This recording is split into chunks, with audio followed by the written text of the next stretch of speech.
waxaan leeyahay nimankaas diinta sheeganaya juhalawi waxay diinta ka yaqaaniin ma jirto wuxuu ilaahay inoo sheegay inay diintan inna diina alislaami tudahiru cala aladyaani kullaha inay maalmaha ka mida wakhti la gaadhi doono ay diin kale oo dhan faydi doonto oo bini'aadmigu iyada isugu soo noqon doono ma aha waxaa lagu gaadhayaa taas ee ay diintani diinta caalamka u noqon doontaa ma aha gantaallada binulaadin caalamka ka qarxanaya iyo beenta ay burco iyo boorame iyo hargaysa raggan bacad qaatay oo seko intay xaaraan kaga soo gurtaan carabta oo ay yidhaahaan agoon iyo dad baahan baannu u geynaynaa ay dabeeto bakhaara dhigtaan oo ku baacmushtareeyaan ma aha kuwaas kuwa diintan cirka gayn doona ee caalamka ku filin doona maaha kuwa qur-aankan ilaahay inoo soo dejiyey oo ah kelimaddii kii wixii jiri doona iyo wixii jira maanta intaba kii yiqiinnay uu soo qoray qur-aankaa markaynu caalamka fahamsiinno ee aynu tusno inuu yahay runtii kelimaddii ilaahay u soo dejiyey inay caalamkan iyo bani'aadmigiisa iyo addoomihiisa inay hoggaamiso maalintaynu taas caddayno ee caalamka tusno ayaa buug wal oo kaleba baybul iyo tarmuud iyo mid kale walba inta la laabo halka la isugu imanaya waxaan leeyahay raggaas ma taqaaniin qur'aanka aad ka been sheeganaysaan ii fasira haddaad garanaysaan ma garanaysaan waxay tahay aayadda qur'aanka ah laa uqsimu bimawaaqici الnujuum wainnahu laqasamun low taclamuuna cadiimun أفبهذا الحديث أنتم مدهنون وتجعلون رزقكم أنكم تكذبون فلولا إذا بلغت الحلقوم وأنتم حينئذ تنظرون ونحن أقرب إليه منكم ولكن لا تبصرون فأما إن كان من المقربين فروح وريحان وجنة نعيم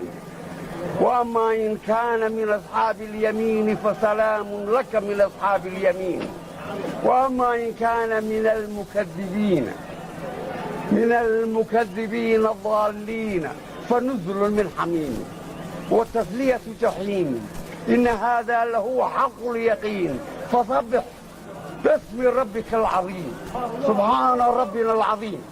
سبحان ربنا العظيم سبحان ربنا العظيم maxay tahay aayaddaas uu soo noqo zumur aayadda kale ee ku jirta zumur aayadda kale ee ku jirta u soo noqo ونفخ في الصور فصعق من في السماوات والأرض ونفخ فيه أخرى فإذا هم قيام ينظرون فأشرقت الأرض بنور ربها وجيء بالنبيين والشهداء فقضي بينهم بالحق فسيق الذين كفروا إلى جهنم والذين آمنوا إلى الجنة maxay tahay labada aayadoo si ay isu waafajinaysaa mid aakhirka marka dunidu dhammaata sugaysa iyo mid ka sheekaynaysa marka ninku dhinto qofku markuu dhinto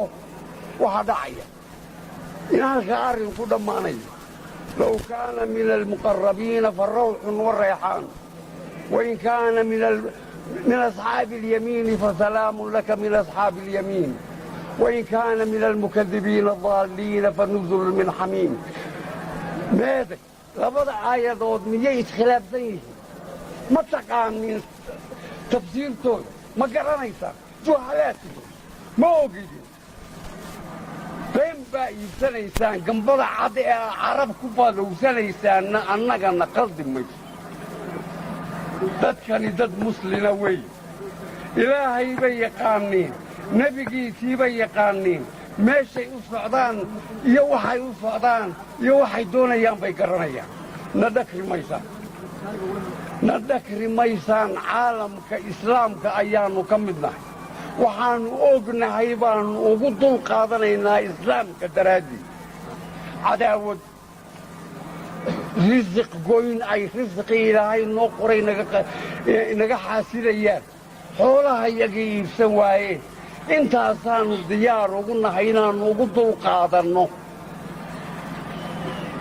xadhigga noo ee ah watamasakuu bixabliillaahi jamiican walaa tatafaraquu taasaannu ugu dul qaadanayna marka hana wareerinina hanugu kallifina inaannu idinka tashanno ma idiin naqaano ma idiin ogin ma idiin ictiraafsanin inaad diintayada ka tihiin mas'uul inaad diintayada taqaaniin waxaannu idiin naqaannaa murtasiqa ku irtisaaqaysa waxaan leeyahay sheekh caliyo sheekh caliyow adaa dadkaa u madaxa baa layidhi burcaad joogta casuumad baan kuu fidinaya aniga iyo wasiirka diinta ayaa kuu fidinayna martiqaad kuu fidinayna kul noo kaala wixii aad doonaysa soo kaxayso raggaaga kaad cilmi bidiyo kaad caqli bidaba soo kaxayso annagu labada iyadoo qudhaa ku imanaya aynu niqaashno aynu diintan niqaashno oo waxay tahay waxa ilaahina siiyey waxaa nebigiisii inoo keenay aynu ka wada hadalno hadday idinka dhab tahay diin baannu wadna